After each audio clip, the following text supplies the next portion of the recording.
అమ్మయ్య thank you so much. అడగగానే కొట్టరేమో మళ్ళీ పరుగు పోతుంది అనుకున్నా. Thank you. ఆడ అరవమన్నాడు కదా అని అరిచారంటే అరుపులకే పోతాడు, తర్వాత మీ ఇష్టం.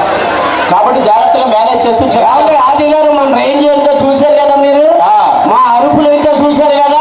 మరి మాదే ఇంత సౌండ్ వచ్చిందంటే మీకు అసలు సౌండ్ ఉంటుందా?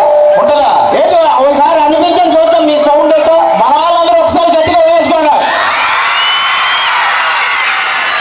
అవును, ఇందాక వచ్చేటప్పుడు ఏంటి వయసులో చాలా చిన్నవాడు, మొన్న 15 నుండి 11 వచ్చింది. హై స్కూల్లో పిల్లల కంటే చాలా చిన్న వయసు అయిపోయిందని ఇండైరెక్ట్ గా ఇంటెత్తున్నారా? ఇంటి కూడా ఏముంది, డైరెక్ట్ గానే అంటున్నారు. ఎవరికంటే వయసు అయింది. నేను ఇంత కాల్ దిగాను, దిగితే ఒక అమ్మాయి నన్ను చూసి ఏముందో తెలుసా? ఏమంది? బాబు ఏమి అందం ఉంది. బాబు ఏమండదు, బాబాయ్ ఏంటి అందం అని ఉంటుంది. సరిగ్గా చెప్పాలి. ఏమంటే మా ఊర్లో నన్ను అందరూ ఏమంటారు తెలిసినా? ఏమంటారు? మడత కాజా అంటారండి. ఒక్కసారి వాళ్ళకి ఫోన్ చేసి చెప్పది మడత కాజా కాదు ముడత కాజా అని. బాగుంది చూసారా? మీ పిల్లలకి ఎవరికైనా బ్యాగులు లేకపోతే మా రాజుగారి కళ్ళ కింద 2 బ్యాగులు ఉన్నాయి. అందులో సగం పుస్తకాలు పెట్టుకోండి. ఏమంటే వచ్చిన కానీ చెబుతున్నాను, మీ ఇష్టాచారం మాట్లాడుతున్నారు. ఏంటి పైకి వస్తున్నాయంటే? కిషోర్ గారు తెలుసు కదా. ఎవరా? కిషోర్ గారు. కిషోర్ గారే కదా, కిషోర్ గారు ఎమ్మెల్యేగా చేశారు తెలుసు కదా. ఆయనతో పరిచయం ఉంది. మొన్నే ఫోన్లో మాట్లాడారు. ఏంటి ఫోన్లో మాట్లాడారా?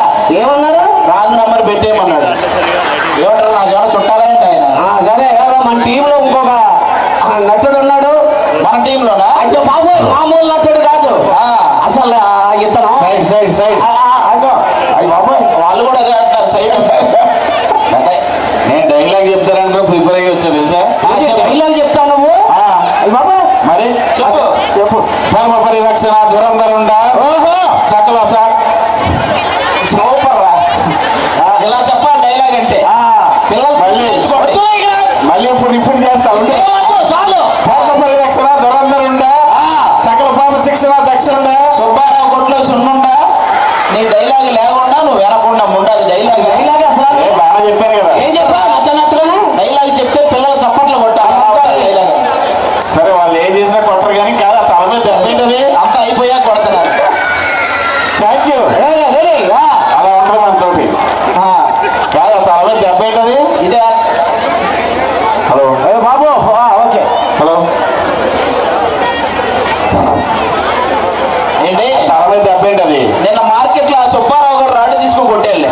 ఆ సుబ్బారావు గారు రాడు తీసుకు కొడుతుంటే చూస్తా ఊరుకున్నా. నీ చేతులు ఏం లేదా? ఎందుకు లేదు, వాళ్ళ ఆవిడ చేయి నా చేతుల్లోనే ఉంది. అప్పుడు ఈ ఒళ్ళంత దెబ్బలేంటి? రాత్రి మా ఆవిడ బట్టలు ఉతికిందిలేరా? బట్టలు అయితే దెబ్బలు వెళ్తాయా? నా ఒంటి మీద ఉన్నప్పుడే ఉతికిందిరా, నీకు అవసరమా? సరేగా అది గారు, నాకు ఒక గోల్ ఉందండి. ఏంటది? గది నిండా డబ్బులు ఉండాలి. ఆ గదిలో ఏసీ ఉండాలి. నేను ఏం చేసినా ఎవడేం అడగకూడదు. గది నిండా డబ్బులు ఉండాలి, ఏసీ ఉండాలి, నువ్వేం చేసినా ఎవడేం అడగకూడదు. అసలు ఈ పక్కన ఏటీఎం ఉంది, అందులో సెక్యూరిటీ గార్డుగా చేరు. గది నిండా డబ్బులు ఉంటాయి, ఏసీ ఉంటాయి. అలా కాకుండా ఎవరి పని అది చేసుకుంటూ నా టేబుల్ మీద డబ్బులు వచ్చి జాబ్ అయ్యే లేదా? ఎవడి పని వాడు చేసుకుంటూ నీ టేబుల్ మీదకి డబ్బులు రావాలంటే ఈ పక్కన శోభ కాంప్లెక్స్ ఒకటి ఉంది, దాని ముందు కూర్చో. ఎవరి పని వాడు చేసుకుంటాడో నీ టేబుల్ మీద చిల్లర వచ్చేస్తా. మన టీములో అందాల తార ఎవరు? అయ్యో బాబోయ్, నవరసాలు. ఈవిడ కాదండి, ఈవిడ కంటే అందగట్టాలి.